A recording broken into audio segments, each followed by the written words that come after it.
I think with that, we are going to get rolling because Travis has a lot of information for you tonight. So thank you for joining us. I am going to hand this over to the Executive Director of the Montana Human Rights Action Network, Angelina Gonzalez-Ayed.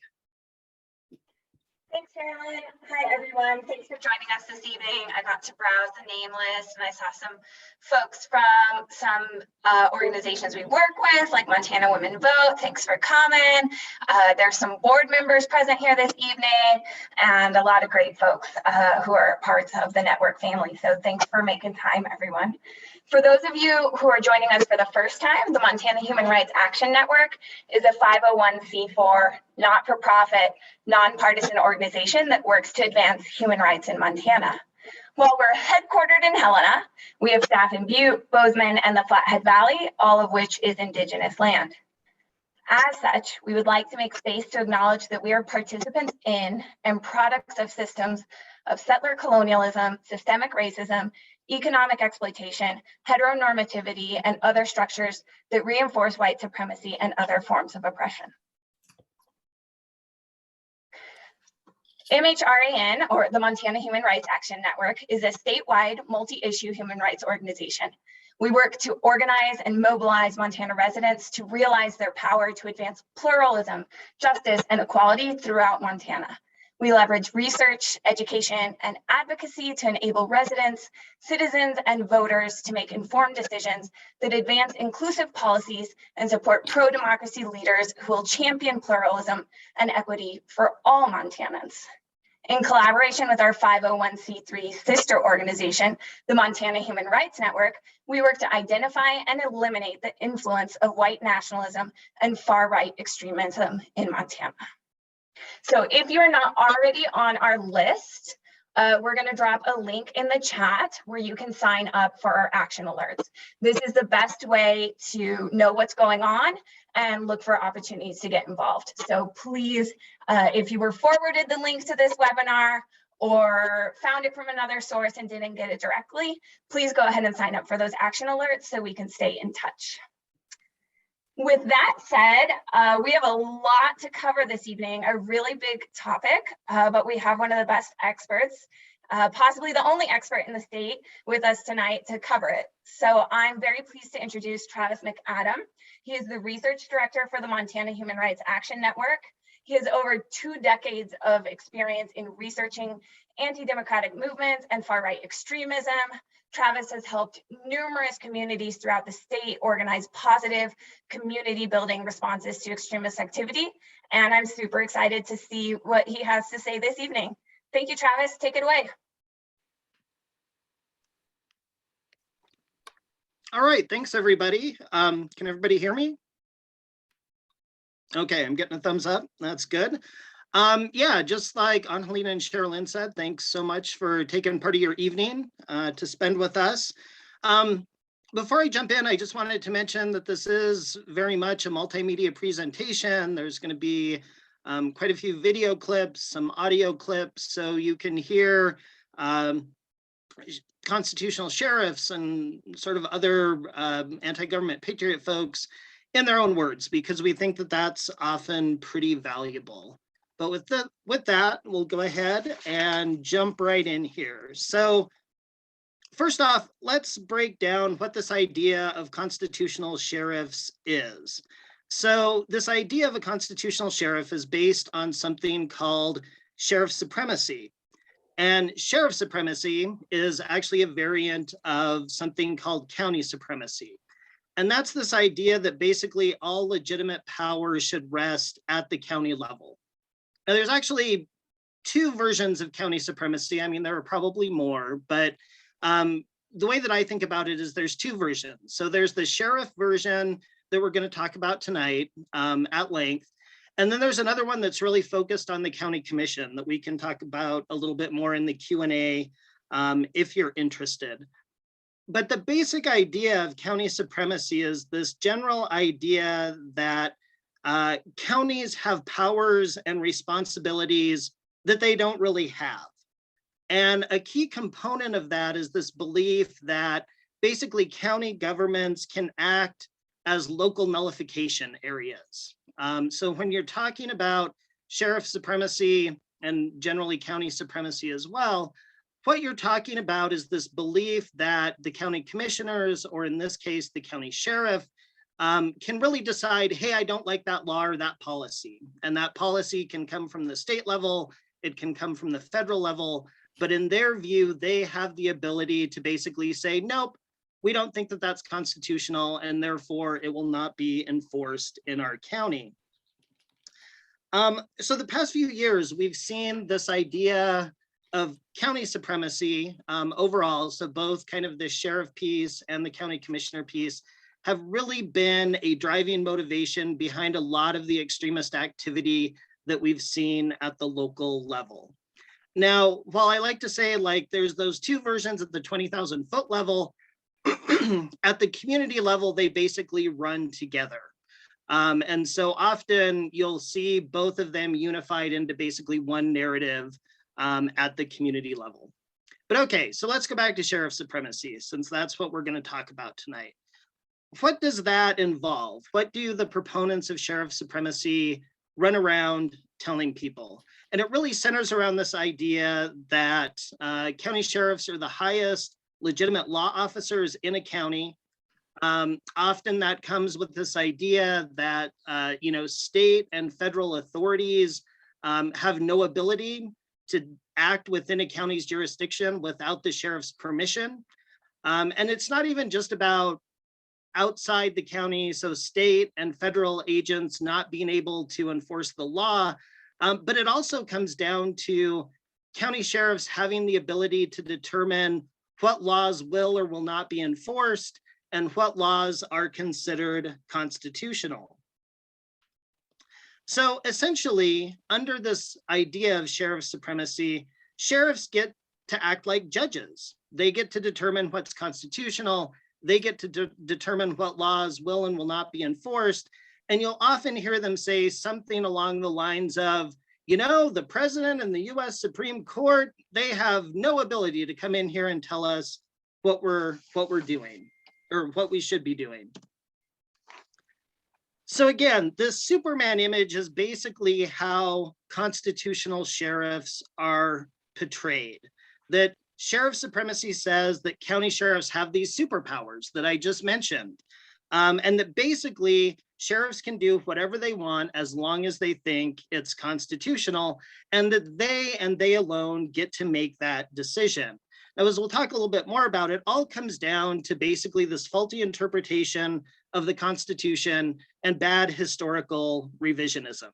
So constitutional sheriffs, proponents of sheriff supremacy, believe that sheriffs are Superman, that sheriffs have these superpowers, when in fact, they really don't.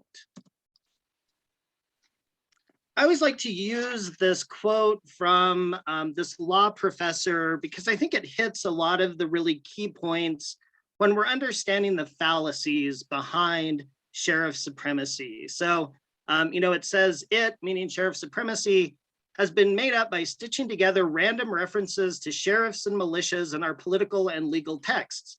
It relies on a highly selective reading of history, pretending that the high sheriff of the English Shire was transplanted to colonial America and then somehow emerged in the present day untouched by legal developments over the past 200 years. Nowhere did the framers explicitly authorize local government officials and lawmen to act as final authorities on the Constitution's meaning. That would have run counter to every impulse they had in creating a stronger, more effective national government and a coherent and consistent rule of law. So I think that this hits on a few of the pieces I've already mentioned. So it is really based on some bad revisionist history. And the part about the high sheriff of the English Shire reminds me of the number of times I've had sheriff supremacy proponents talk to me about how, oh, this tradition goes back to the sheriff of Nottingham.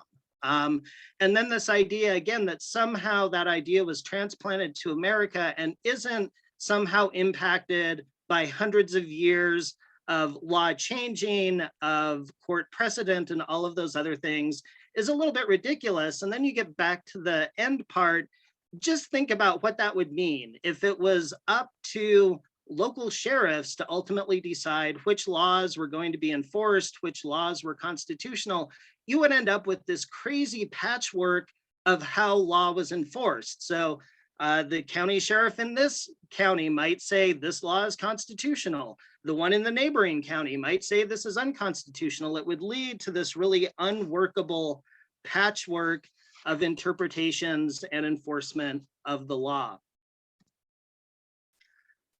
So the term constitutional sheriff is meant purposely to sound really positive and to evoke strong support for the rule of law and this idea that these sheriffs are dedicated to enforcing and maintaining the constitutional rights of all people.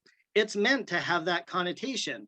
And as you will see from any of the proponents of sheriff supremacy, that word constitution or that word constitutional is very important. And they will roughly use it about 1 million times when they're telling you about how it's based in the Constitution and what the basis of these supposed superpowers are.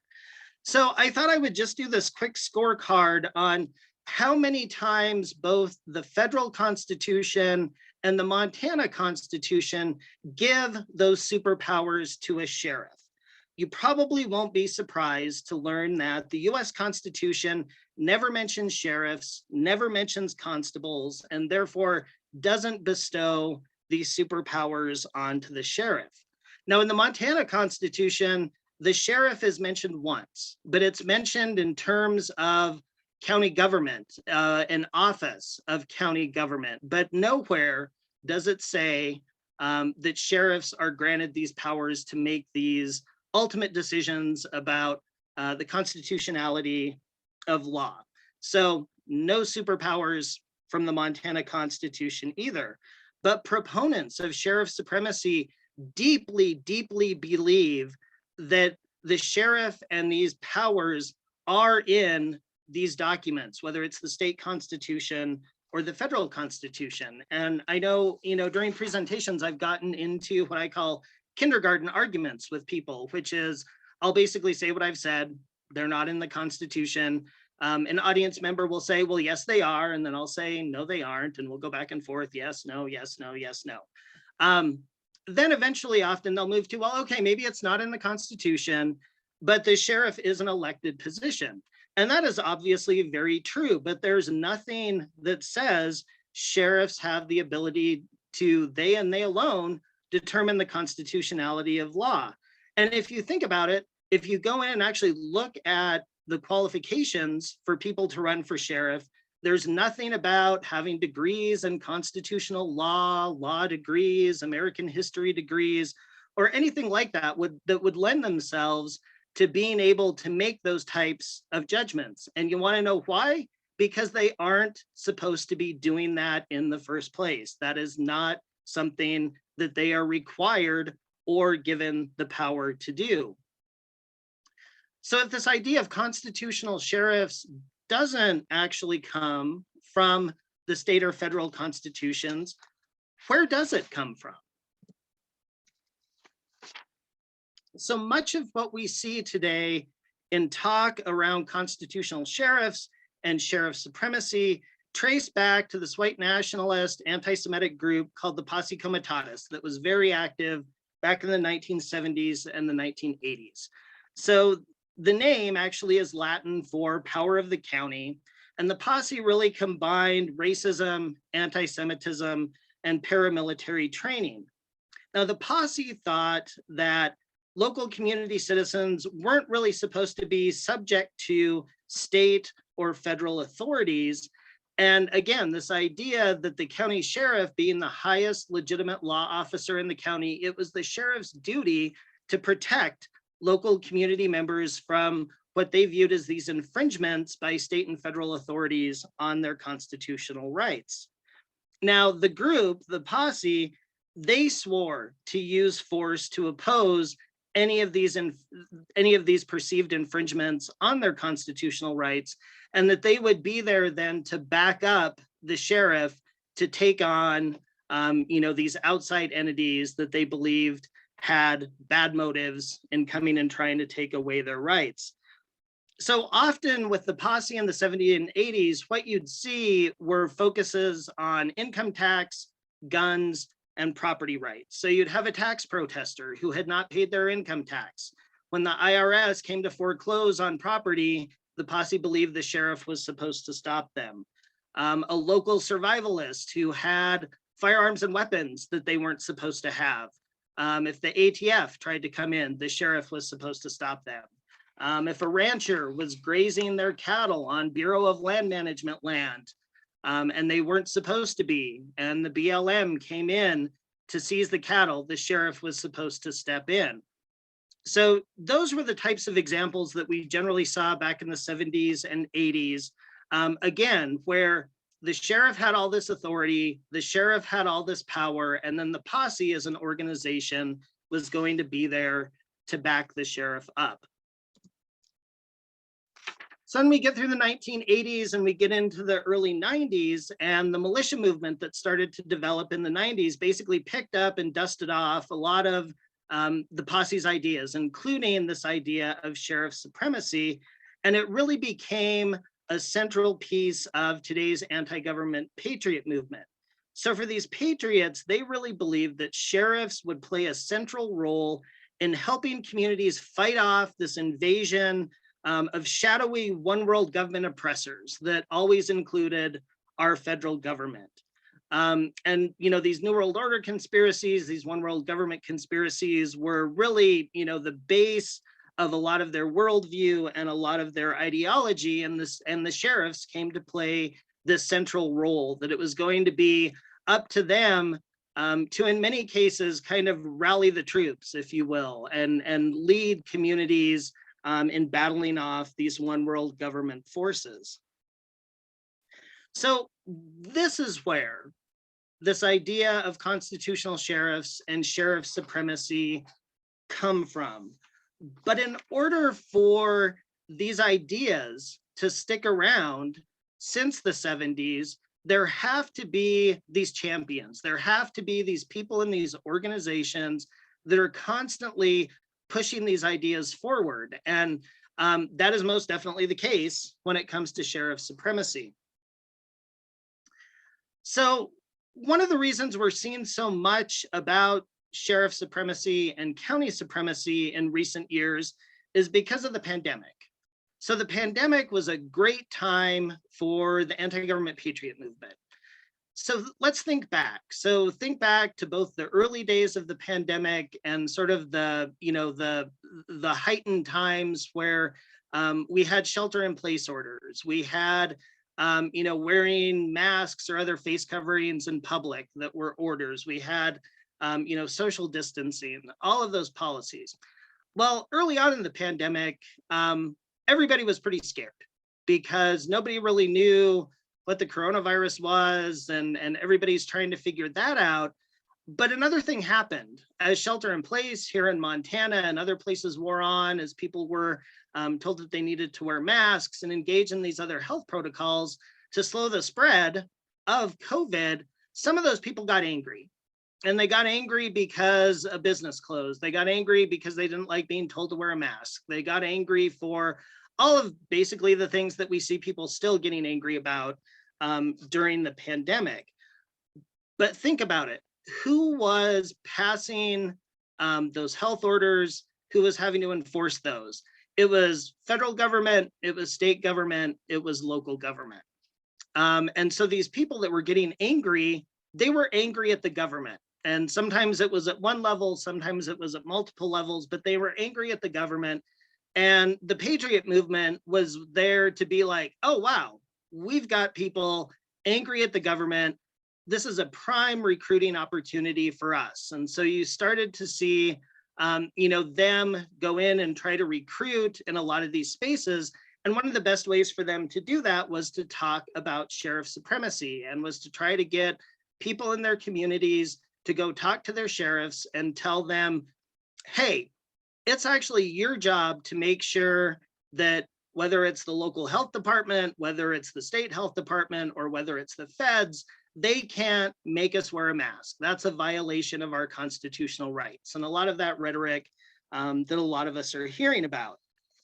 And frankly, all around the country, you started to see, these constitutional sheriffs that started to say, no, I'm not going to help enforce these health orders, and declaring that these health orders that were meant to slow the spread of a contagious and deadly disease were actually an infringement on constitutional rights.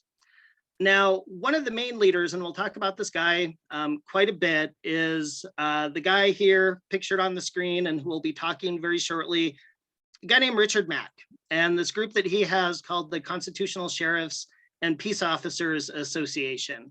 And I'm just going to play you a little clip from one of their videos because it'll give you an idea of how sheriff supremacy supporters talked about and used the conditions during the pandemic.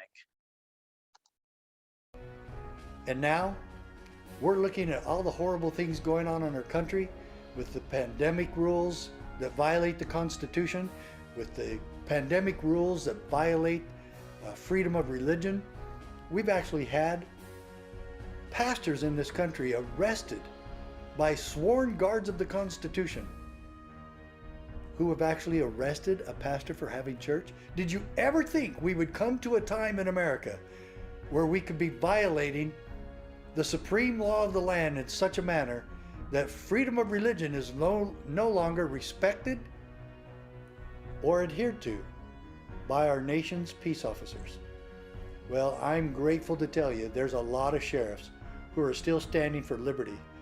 And we're meeting at Liberty University on September 30th to be sure that we're all on the same page and united in this holy cause of liberty of protecting our churches in this country, protecting the people. I mean, how many of you have been sick and tired of this mask stuff? And how many of you are tired of being pushed around and victimized by our own government officials? Can you believe this is all happening? Well, we can undo a lot of this. And we're going to be discussing all of this, how we restore the Constitution, at a conference for constitutional sheriffs. Okay, so you get a sense for this, that masks, that local health protocols, that all of those things provided these openings for the Richard Macks of the world and other supporters of sheriff supremacy to come into communities and say, wait. If you're upset about masks, if you're upset about any of this, you don't have to do this. All you have to do is get your sheriff to basically invoke these superpowers that they don't actually have, but to invoke these superpowers and stand up to local, to state, to federal people and say, no, we're not going to do it. Let's see here. Oh, all right, here we go. So Richard Mack. Richard Mack is basically the leader of the constitutional sheriffs movement in the country. He also really is a good example of these roots that sheriff supremacy have in the Posse Comitatus, in the militia movement, and other far-right extremist groups. And you can get a little bit of a sense for that in the bulleted list here. So Mack is a former county sheriff, a one-term sheriff from Arizona. Back in the 1990s, he filed a lawsuit against the federal government, against the Brady Bill. And basically at that point, he started speaking on the militia circuit and he never stopped. And so by 1996, when he was running for re-election, all of his time kind of away speaking on the militia circuit, all of his associations with militia groups made it so he couldn't get re-elected. In fact, he didn't even get out of the primary in 1996. And so even though he did eventually win the lawsuit, a majority of the Supreme Court ruled in his favor, he was no longer a sheriff. But did that stop Richard Mack? Of course not. So Mack goes on to found this group CSPOA, Constitutional Sheriff and Peace Officers Association, and travels the country and basically makes a living out of trying to get law enforcement people and community members to advocate and to get their sheriffs to embrace constitutional sheriffs and sheriff supremacy. So as I said, you can get a sense for some of his beliefs and how they tie into the posse and the militia movement. The third one there references the Oklahoma City bombing, which was perpetrated by a militia adherent. The quote after that was in an article shortly after the bombing where the press were asking leaders within the militia movement to comment, and Mack, instead of showing any kind of outrage or concern, is like, I'd still call out my posse, my militia, if the federal government was getting out of hand. Mack also served as a board member for the Oath Keepers. So the Oath Keepers is this militia group that is now infamously known for helping plan the insurrection at the Capitol on January 6th. And again, just overall, I guess I should mention Randy Weaver. So he's very closely connected and friends with Randy Weaver. So the Weaver family, a white nationalist family, was at the center of the standoff at Ruby Ridge back in the early 90s that ended up being really this catalyst for the creation of the militia movement. And they've worked on books together. And when Mack spoke in Kalispell last year, he actually had Randy Weaver, who was in attendance, stand for a round of applause, and basically described him as a great American. So again, this is Richard Mack. This is the leader of the movement at the national level. And he travels around the country and he makes this case for sheriff supremacy. And, there are times he'll put together a pretty decent presentation. Yeah, it'll be filled with lots of twisted interpretations of the Constitution and bad revisionist history, but he'll lean heavily into the fact that he was a sheriff once. He'll lean into all of his runs for office over the years, which haven't been successful, but he'll rely on those types of things in order to sound credible. And he'll essentially try to sound like he is a constitutional scholar, kind of a hybrid between a constitutional scholar and some sort of a historian on law enforcement. Again, sometimes I think it's good to hear people in their own words. I want to play this video. So this is back from 2009 when Richard Mack was on Alex Jones's InfoWars program. And again, it'll help, I think, solidify and help you see these connections to the posse and to the militia movement.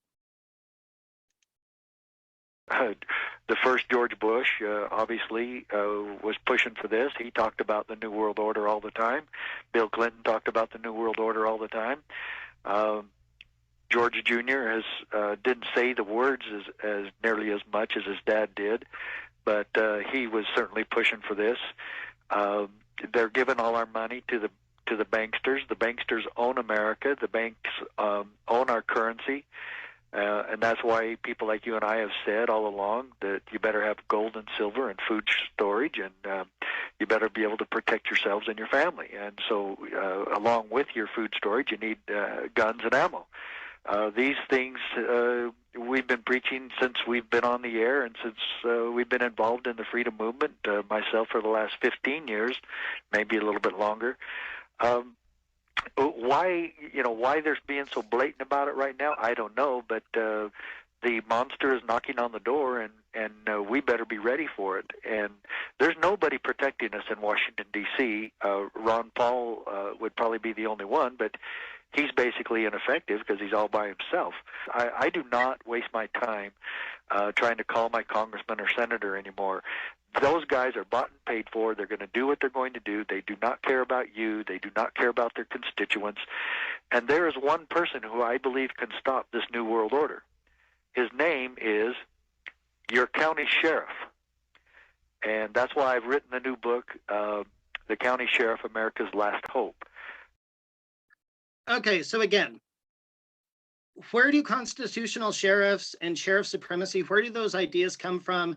They come from the roots of the posse. They come from the roots of the militia movement. And this sound clip basically captures all of those. I mean, very much Mack is fully into these one world government conspiracy theories that these international overlords are, going to come in and attack the country, these New World Order forces. And who is it up to? It's up to the sheriff. The sheriff is going to play a role in fighting that back.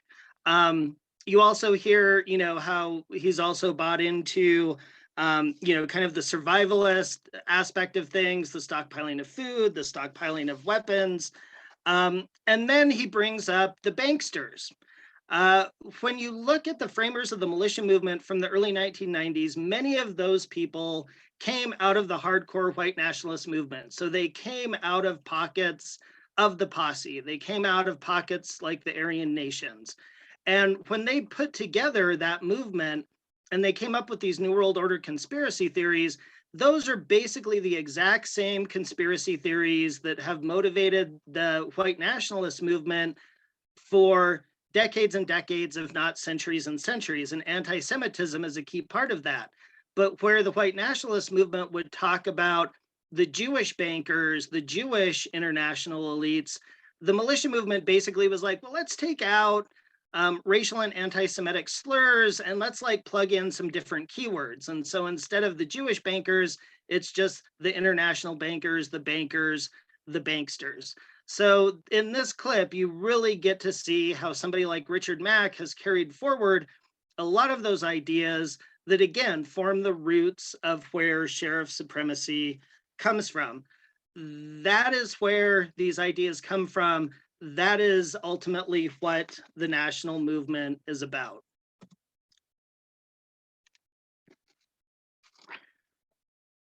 So as I mentioned before, Mack's been around a long time. First kind of went out on the militia speaking circuit back in the 1990s and has never really stopped.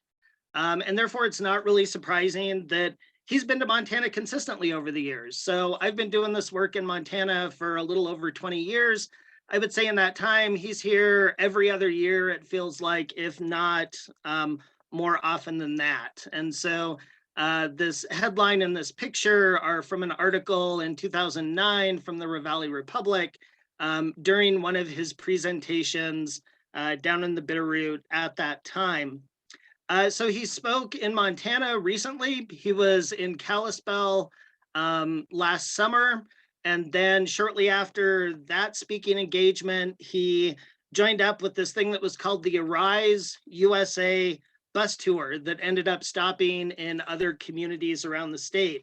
So what was the Arise USA bus tour?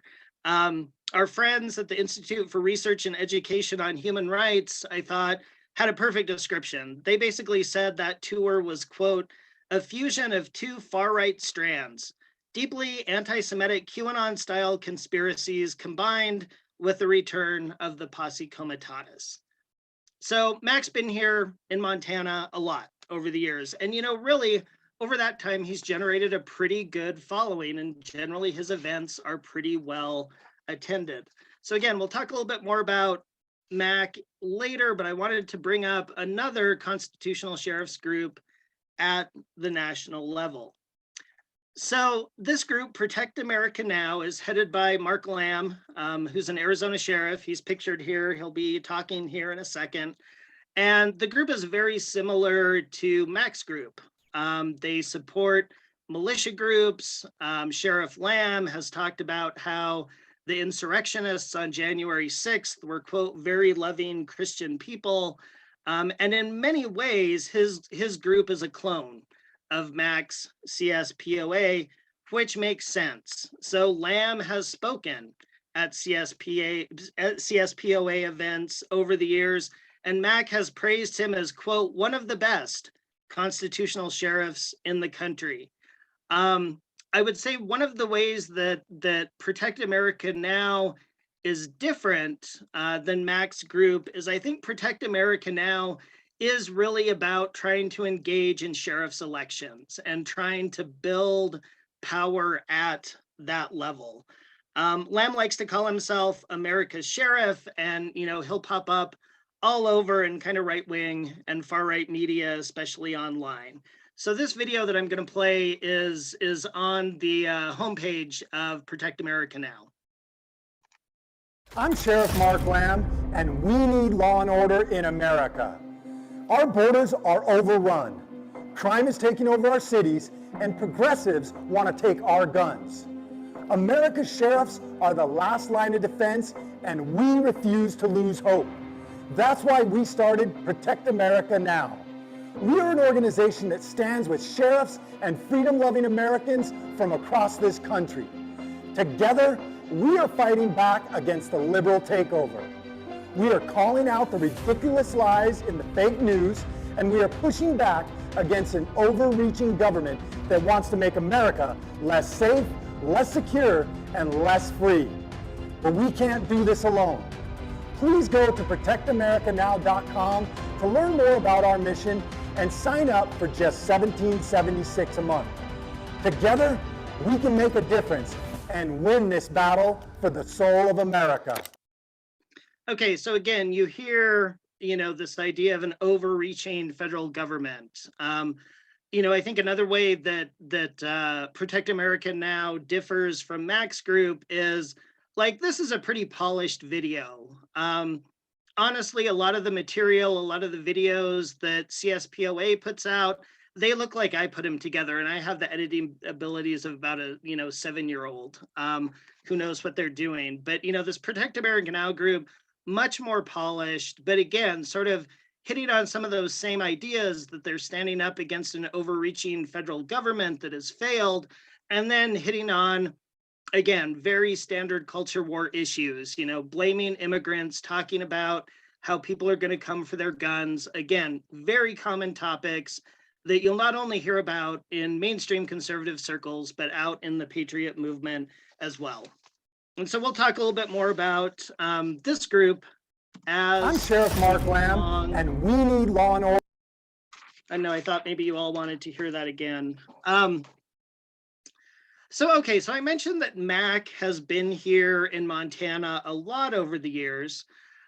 We've also seen in local sheriff's races where candidates either claim that they're constitutional sheriffs, they'll talk about how they're members of CSPOA, or they'll talk about how they're members of Oath Keepers. But we've also seen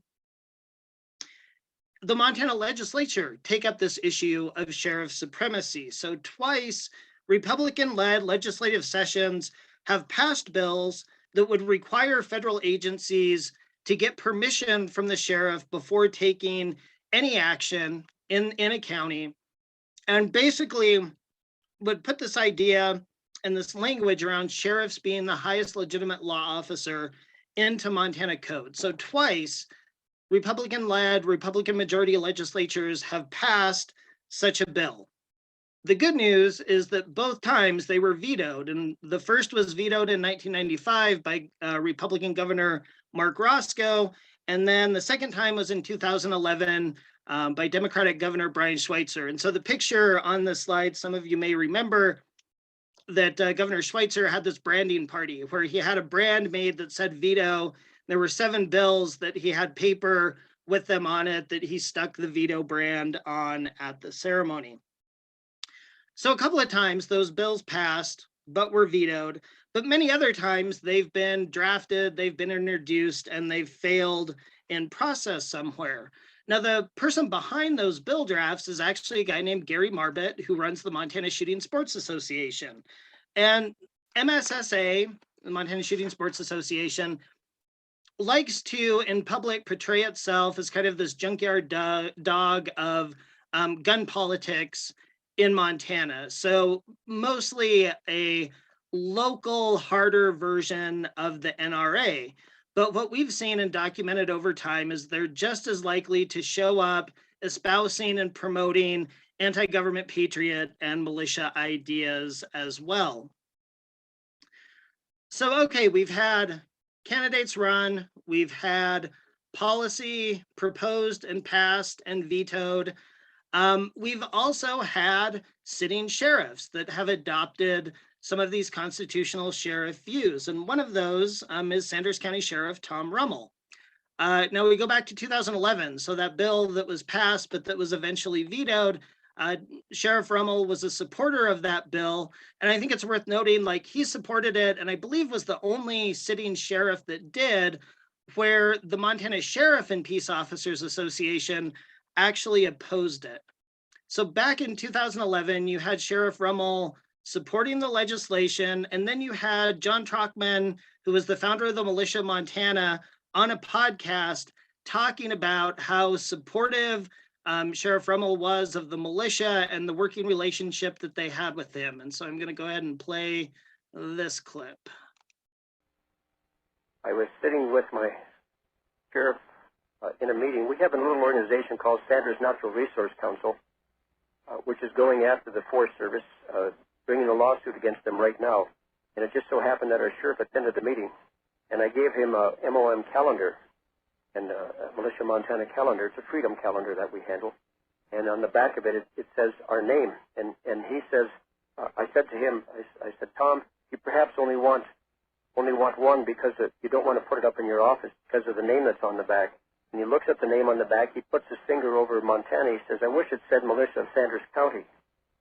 So that gave us a little hope. But what he's trying to put together, and we're working with him, starting with a number of veterans and CCW carriers to be under him as his posse.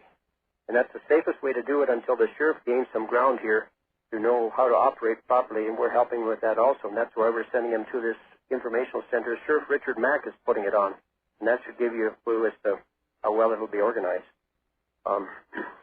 We are working on the paperwork right now as we speak to have the sheriff coordinate with federal agencies that are shutting off roads in our county.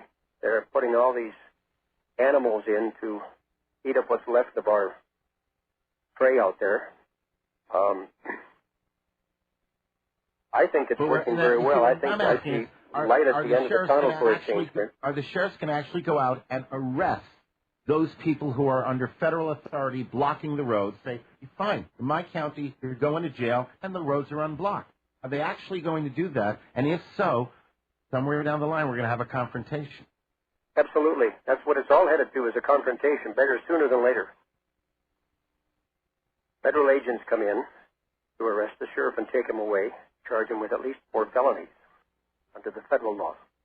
But the sheriff, knowing his rights, doesn't have to allow that to happen, and that's where the posse comes in to defend the sheriff. He's got to have people around him. Our sheriff is looking for 300 guys around him here. We only have 9 active deputies, and they're not going to do much with all the federal hordes that come in.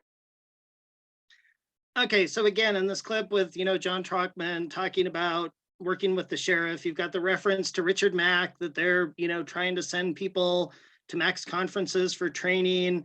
You hear this idea that, the local sheriff can go out and stop federal land managers. You hear him divisively mention under federal law, which the militia folks don't view as legitimate. And then you hear him talking about wanting conflict and wanting to set up something that would likely look like the Bundy standoffs, down in Nevada and Oregon that we saw recently.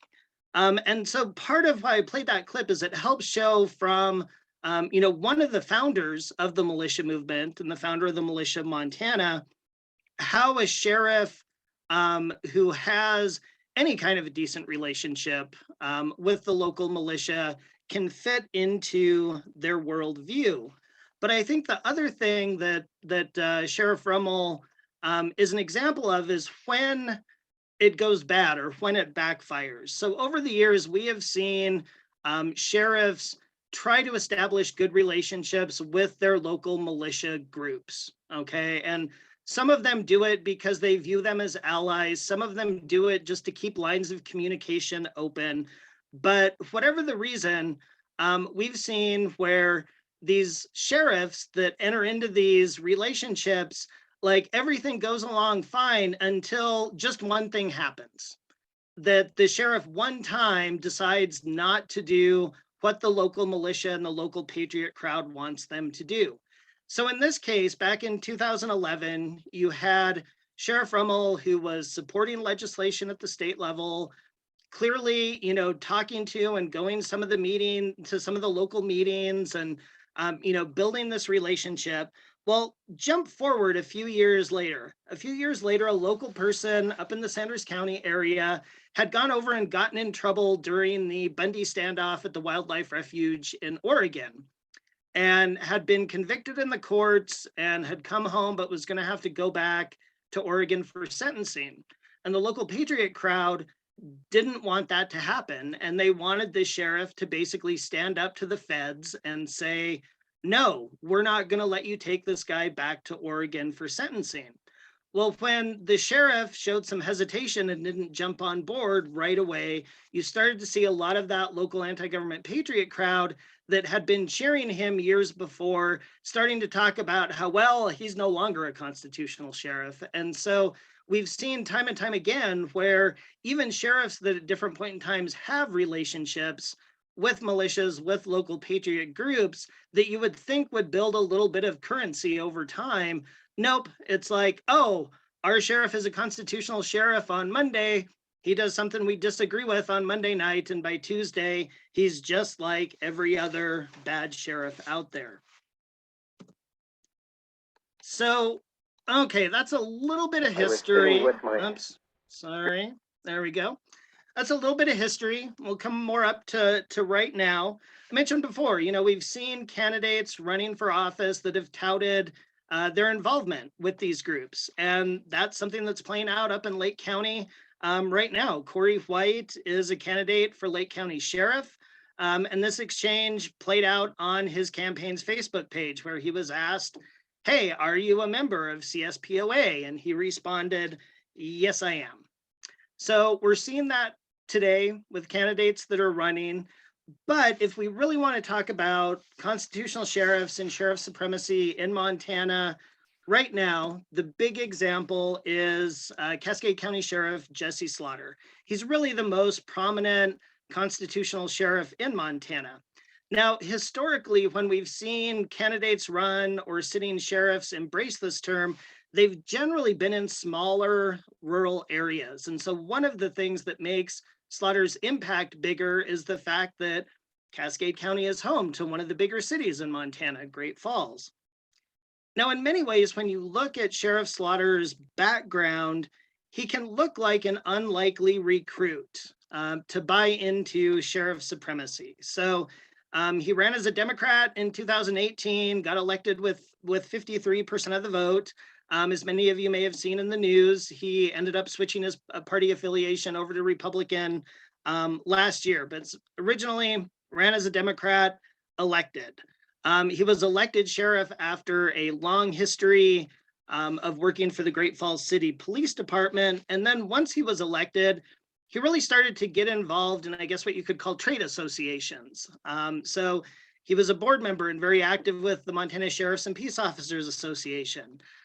He was the chair of the Post Council. So Post is the entity that deals with certification of law enforcement officers and basically continuing ed training and those types of issues. So he ended up as the chair of that council, and he was also a second generation sheriff. His father had been a sheriff in Gallatin County for many years. But as I mentioned earlier, the pandemic created these opportunities for anti-government activists to go into and try to persuade the local sheriffs that they had these superpowers, that they didn't have to follow these health directives and these health protocols that were coming out. And really, we started to see back in 2020, Sheriff Slaughter starting to use a lot of those types of talking points around issues related to health orders. So back in August of 2020, you had Slaughter defending a juror who had refused to wear a mask or a face covering in a courtroom. When that juror was held in contempt and jailed, Slaughter publicly complained that the judge had not consulted him, that the judge had not consulted the sheriff. He also apologized to the juror and blasted the judge for using what he called, quote unquote, very poor judgment. And again, this is kind of an incident that shows this baseless bravado that constitutional sheriffs like to put out there. Slaughter assumed that he had the power to decide for a judge if that judge was going to follow a state level public health order in that judge's courtroom. Now, following this incident, the judges in Cascade County District Court actually told Slaughter he was required to uphold the law in their courtroom and he would be held in contempt if he refused. Slaughter's response was to go on a pro-militia podcast and whine about the judges telling him that in fact, he didn't have the authority to decide which rules and policies and laws he was going to enforce, and equated following public health orders to being enslaved. So you can see again kind of the coverage. So the top headline is from the Tribune article, and then underneath you can see one from the Montana Daily Gazette that we'll talk a little bit more about later. But you know, in their opinion, Sheriff Slaughter was coming to the rescue. This is also an outfit that has described Slaughter as a quote unquote hero sheriff quite often over the past couple of years. And by early 2021, Slaughter was fully embracing and using the term constitutional sheriff to describe himself, and doing it in very public settings. So I mentioned the Post Council before that deals with certification and training and issues like that for law enforcement. The members of that council are confirmed by the Montana Senate. So during his confirmation hearing to serve on the Post Council, he called himself a constitutional sheriff. And I'll play that clip here in a second. I'll give you some warning. You might want to crank your volume level up a little bit. The audio didn't come through great. But so he used it during his hearing to describe himself, and then also included it in his official application to be considered with that little section of his application below. So I'll go ahead and play this, and I apologize in advance that the sound quality or the sound level isn't that great. I think that's an outstanding question. You know, recreational marijuana was the vote of the people. As a constitutional sheriff, I deeply respect that. Okay, so that was just a really short clip. But again, you see him now not just basically positioning himself and using some of the rhetoric that constitutional sheriffs were using, but actually using that term to describe himself. So as Slaughter started to use that term in more public spaces, it wasn't just far-right activists in Montana who noticed. He also started to gain attention from national leaders as well. So in February 2021, he appeared on the Montana Daily Gazette podcast with Richard Mack. So the Montana Daily Gazette is basically this blog, podcast, radio station, kind of this axis of misinformation that's run by or founded by Pastor Jordan Hall from Sydney, Montana. And many of the podcast clips that I'm going to share are taken from the Daily Gazette. So in this February 2021 podcast, the general area of discussion was about a bill being considered at that time by the Montana legislature that basically said federal firearm regulations wouldn't be enforced in Montana. And so Slaughter was talking about that bill. Mack was talking about how obviously it should be up to sheriffs to decide the constitutionality of issues, and therefore federal regulations shouldn't be enforced in any state or any locality. But during the podcast, you could see Mack, who may or may not have been aware of Slaughter before the podcast, just really getting into and getting excited by him. And I think you'll see again in this, very much like that video earlier, like Mack is always recruiting and selling. And so part of this video clip that I'm going to show here really shows that into how he's desperately trying to get Slaughter to become part of CSPOA and attend their upcoming event.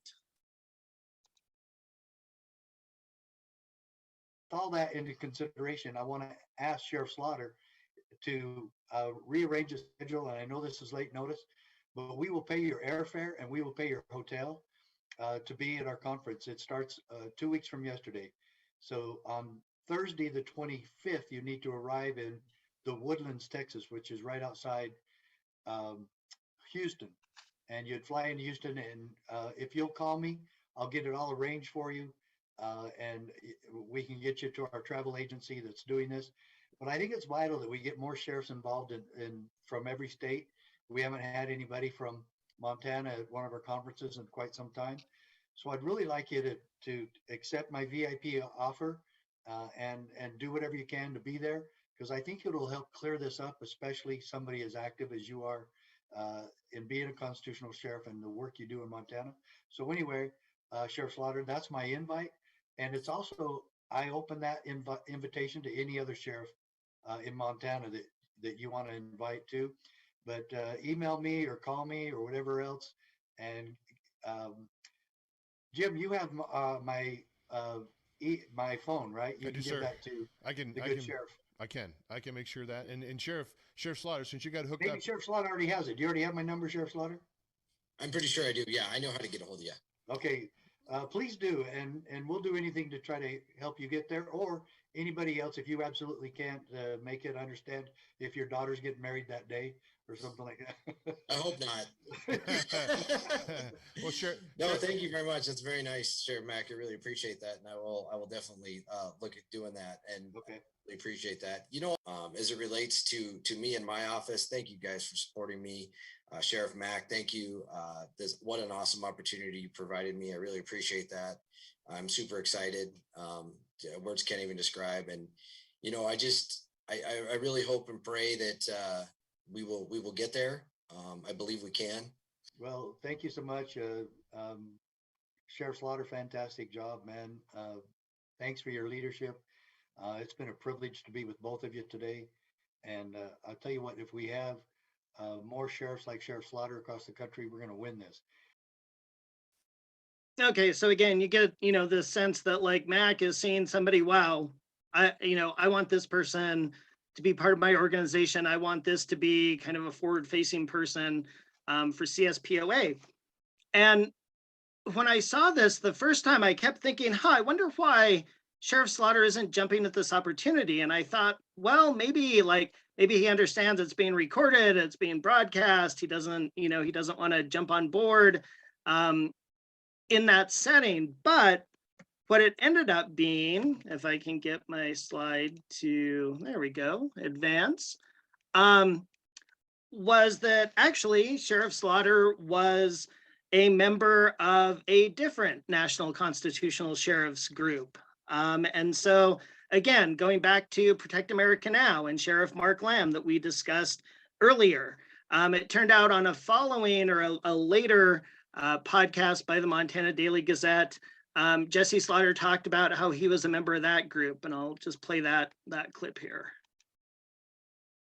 The other thing I want you guys to check out is Protect America Now. Protect America Now is a group of sheriffs who are constitutionally driven, and they're working really hard to tackle the real issues. And I'm a member of that group, and they just do a really good job of tackling the real issues, fighting the border issues, and all those different things that are going on. So those are the big groups. ProtectAmericaNow.com. Is that what it is? I'm trying to bring it up here. Yep. Okay, so what we'll do is when we come back on the other side, we'll come back and I'll pop up that website for you here. And actually, here it is right now. Is this it right here? Yep, that's it. Excellent. Yep. ProtectAmericaNow.com. This is fantastic. Oh yeah, this guy looks familiar to me here. I don't know why.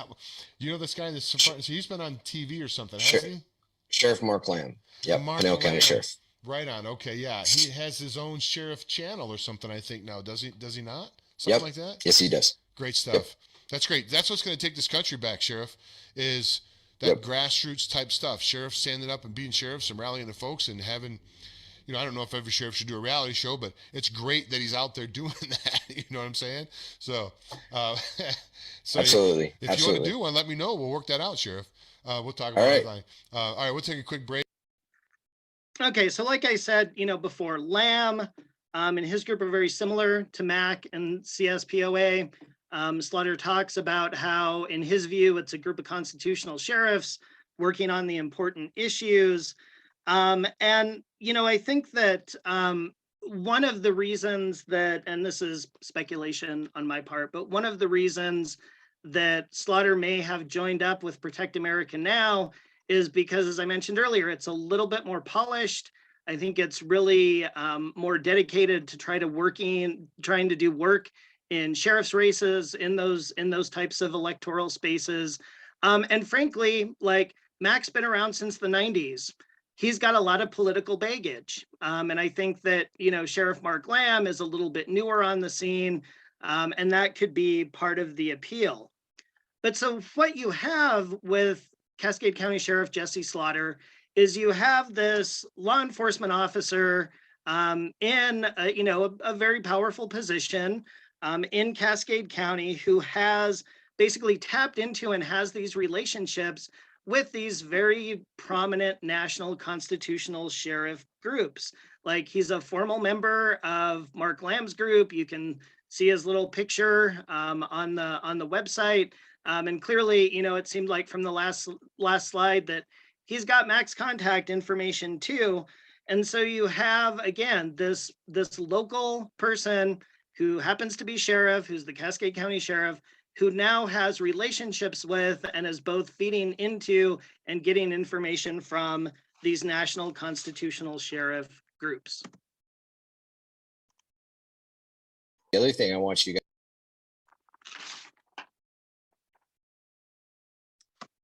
All right, so what we have here is kind of another area of concern, which is we have a couple of clips. They're clips from two different Daily Gazette podcasts, but where Slaughter talks about sending his deputies into rural schools in Cascade County to spread basically these, bad interpretations of the Constitution and of history. And I'll go ahead and just play the clip first, and then talk a little bit more after.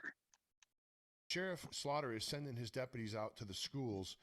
I think you still have this program going, isn't that right, Sheriff Slaughter, where you're sending deputies out to the school to teach the children about the Constitution? You're taking your deputies and sending them to, I think, the local, I don't know what schools, I don't know if it's the middle schools or the high schools. Is that program, and I haven't talked to you about this, Sheriff Slaughter, I don't want to put you on the spot. Is that program still active? Are you still doing that program? Is that something you're still planning on? Oh, it's in full force. We started fantastic. in January and it's off and running. It is a law-related education program in which our school resource officer heads out to the rural schools. We're just focusing on those for now, just trying to keep our resources. One of the things I made all my deputies and detention officers do is they get extra promotional credit points if they take the Hillsdale College Constitutional Series. If they go through and they take that and they show up with a certificate. Hallelujah. I believe they get 5. I think we're giving them 5 promotional points, which is a lot of points. Wow. Promotion, because I feel so strongly that if they don't understand the foundation of why they're there, then those are the ones who are going to succeed. Those are the ones that are going to lead. So then we moved it further, and we teach the Constitution in the schools, both middle school and in high school. And I'm just really proud that we're teaching it from the perspective of a deputy sheriff standing in the classroom. Oh my gosh. Okay, now I want you to tell that to the group on Friday at our conference. Yeah, you've just been assigned to be one of our speakers. The other thing we do is we teach the Constitution in our schools. We relate that to our children. I'm taking a page right out of the Democratic playbook. And I'll be very, very honest about it. I'm totally taking a page. Get to them young, indoctrinate them into what is the real word of our country is, and make them believers. The Democrats have been doing this for years, and we're not paying attention.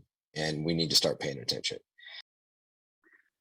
Okay, so I guess the first thing to understand is when he's talking about, the deputies going out and doing this teaching, this isn't a curriculum that you're going to find at, Montana State University, the University of Montana. It's from something called Hillsdale College. That's this small conservative Christian school that's really been criticized quite a bit for its strong partisan connections, and also for basically teaching a view of the Constitution and history that provides sort of a veneer of academic credibility to right-wing movements like the Tea Party. So again, Slaughter feels like he's found these materials from Hillsdale that teach an interpretation of the Constitution that uphold, again, these same ideas that he does. And frankly, it's bad enough that he has his deputies going out teaching this in schools, but then you also hear that his deputies that take these online courses are then given points towards promotions. And so all of that leads into, recruiting both people within his department, and then, setting the seeds of doubt, or setting these ideological seeds in students in these rural schools in Cascade County. And then if that's not all bad enough, as you can tell from Richard Mack's reaction, he loves this idea, hallelujah, and talks about wanting to have Slaughter come and talk about, this model that he's created. So he's coming up with a model, that could be replicated in other places to take this other ways. All right, I'm gonna try to speed up and go through these last couple slides. I'm running out of time. So another place that we saw Sheriff Slaughter really supporting concepts of sheriff supremacy was during the 2021 Montana legislative session. So we saw him up there lobbying to get rid of a statute that basically said sheriffs had to help implement public health orders, or they could be, I think it was a misdemeanor, they could be charged with a misdemeanor or removed from office. So clearly that one he ran into some problems with around the judge issue that we discussed earlier. But he was also up there supporting bills that basically said, no, like federal firearm regulation shouldn't be enforced in Montana. And then another one that was around basically making it so people can carry concealed weapons pretty much everywhere in the state. I mean, almost everywhere in the state without a permit. And when he would talk about these issues, again, he's using a lot of constitutional sheriff supremacy rhetoric about how these decisions should be left up to the sheriff. I also think that it's worth noting that the three bills that I mentioned, he was there in his official capacity representing Cascade County, even though the Montana Sheriff and Peace Officers Association did not come in and support those bills. And I guess the last piece about his time at the Capitol is he spent a lot of time up there lobbying. And he even said on one of the podcasts that he spent so much time up there doing that he felt like he spent more time doing that than doing the day-to-day work in Cascade County. So during his current campaign, he's really touted proudly his endorsement from the Montana Shooting Sports Association. So again, I mentioned earlier, MSSA was this group that has drafted the legislation to put sheriff supremacy into the Montana Code that's been passed but vetoed a couple of times. So again, the Shooting Sports Association and Gary Marbett portray themselves as these experts on the Second Amendment and gun rights while they're at the legislature. But then in kind of their other activism, Marbett has given organizing tips to militia groups and once drafted up legislation to get Montana to secede from the Union. So again, very much also situated in that anti-government ideology. But despite that, Republicans running for office generally will tout their endorsement by the Shooting Sports Association. And with Slaughter being endorsed by MSSA, it would ostensibly be because of the questionnaire, the sheriff questionnaire that Marbett circulated during this election cycle. And while the answers that Slaughter gave to that questionnaire have not been published, you can look through it. I grabbed a couple of screenshots of the types of questions that were on that questionnaire. So there's one about straight up sheriff supremacy, what they call sheriffs first. Would you support that legislation? There's one about, do you know about Sheriff Richard Mack and CSPOA and constitutional sheriffs? There's another one that asks about Oath Keepers. Again, this organization that helped plan the insurrection of January 6th. If you look through the 13 questions used in that questionnaire, about 7 of them are related to sheriff supremacy or straight up militia talking points. And so one would, I think, conclude that obviously Sheriff Slaughter had to put down the appropriate answers on most of those questions in order to get that endorsement. All right, so finally, my last slide, and then I'm going to be quiet. Well, as quiet as I ever am. So what do we get when we have sheriff supremacy? What do we get when we have constitutional sheriffs? So having a sheriff, a sitting sheriff promoting these ideas is really a way that helps normalize these ideas that are rooted in hardcore white nationalism and anti-government ideology.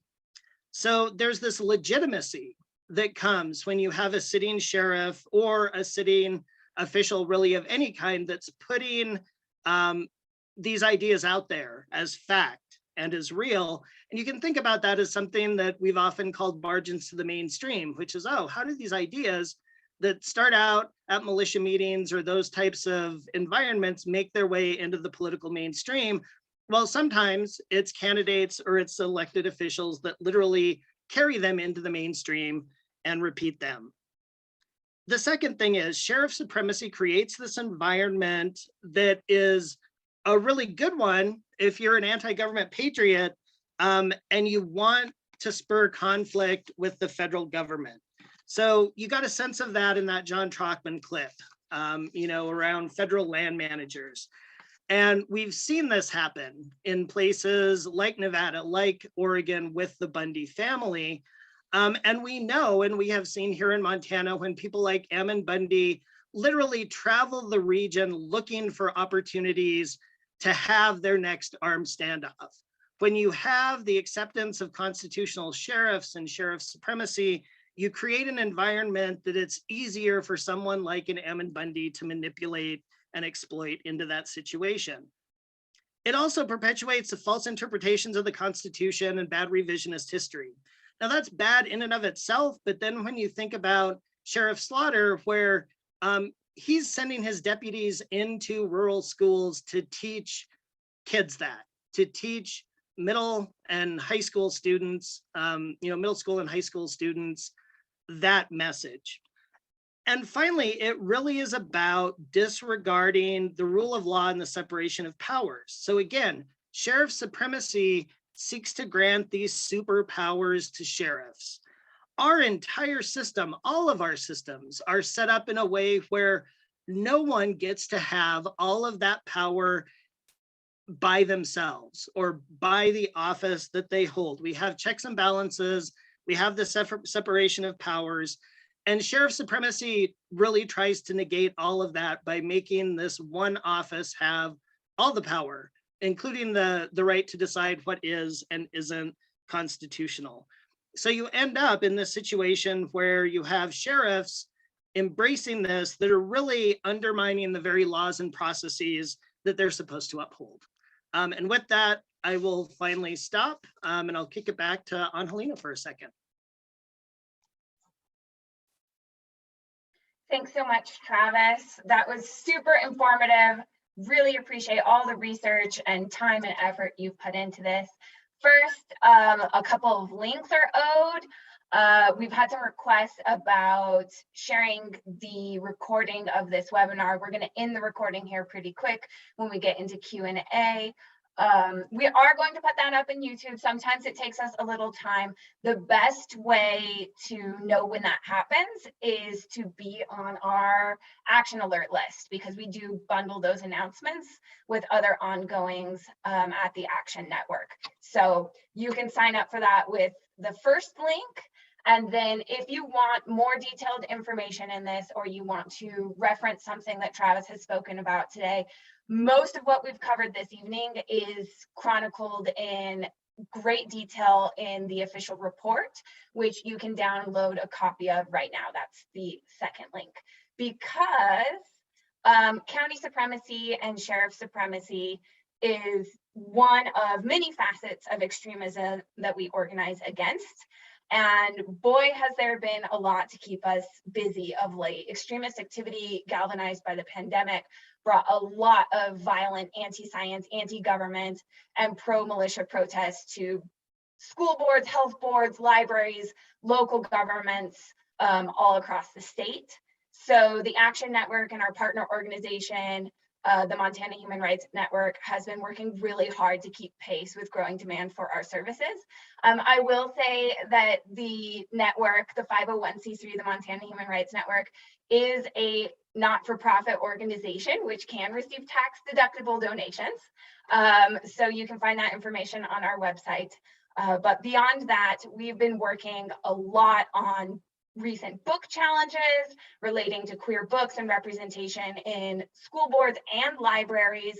And these book challenges are really an excellent example of how human rights issues intersect and overlap, because the efforts to ban specific topics from K-12 curriculum and libraries, especially when it pertains to LGBTQ people and issues of race and racism, is just part and parcel of a long-standing effort by extremist groups to use public education as a political battleground. So I just want to put this out to everyone on this webinar. If you hear of anything going on at your school board or in your local community, please let us know.